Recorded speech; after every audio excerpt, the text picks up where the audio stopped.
അത്രയൊന്നുമല്ല. ഇപ്പോഴും മലയാളി ഞാൻ മാത്രമല്ല, ഓരോ മലയാളിയും സാഹിത്യത്തെ സ്നേഹിക്കുന്ന സിനിമയെ സ്നേഹിക്കുന്ന എല്ലാ മലയാളികളും ആഗ്രഹിക്കുന്നുണ്ടാകും. പൃഥ്വിരാജ് സാർ എപ്പോഴും ഉണ്ടായിരുന്നെങ്കിലും അദ്ദേഹം ഗംഭീരമായിട്ടുള്ള ദേശാടനങ്ങളിലേക്ക് കണ്ടുനോക്കി കഴിഞ്ഞാൽ എത്ര രൂപൻ കഴിഞ്ഞാലും അതിനൊന്നും മാറ്റം ഉണ്ടാവില്ല. ഒരുപാട് തുപ്പികൾ ജയകൃഷ്ണൻ ക്ലാരി അല്ലേ, തനിക്കുണ്ടാക്കെ നീ ആരാ ചോദിക്കുന്നൊരു ചോദ്യമുണ്ട്. സുമലത ആരാ കടപ്പുറത്തിൽ വന്നിട്ട് ഒരു ചോദ്യമുണ്ട്.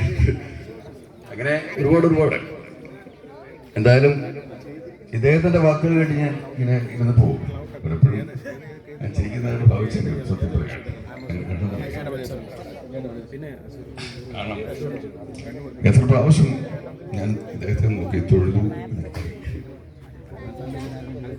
അതിന് മാത്രം പോയതല്ലോ താങ്കൾ. ഇപ്പം പറഞ്ഞ പോലെ നമ്മളൊക്കെ അനുഭവിച്ചില്ലേ എന്ന് എന്നിട്ടും അതിനിടയ്ക്ക് ചില നർമ്മങ്ങൾ കലർത്തിയാണ് പറഞ്ഞോണ്ടിരുന്നത്.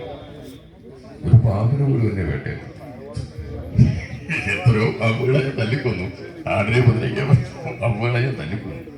അത് ഞാൻ കിടന്നു കൊടുത്തു. ഒരു പാമ്പിനും എന്നെ വേണ്ട. അതൊക്കെ എന്താണ് ഈ മനുഷ്യൻ? ആരാണ് താങ്കൾ? സത്യമാണ്. നമ്മൾ കണ്ടോ ബ്ലസി മിനിയാമിലൂടെ ബ്ലസിയിലെത്തി വർഷങ്ങൾ നീണ്ട വലിയ സബരി.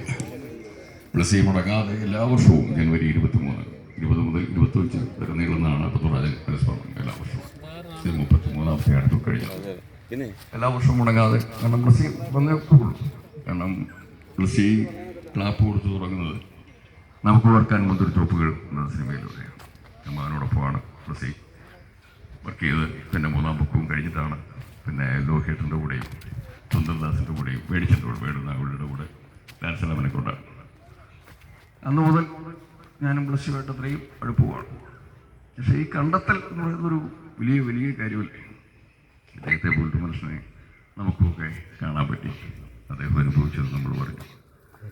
അതിനൊക്കെ ഈ യമഹ ഒരു കാരണമായി.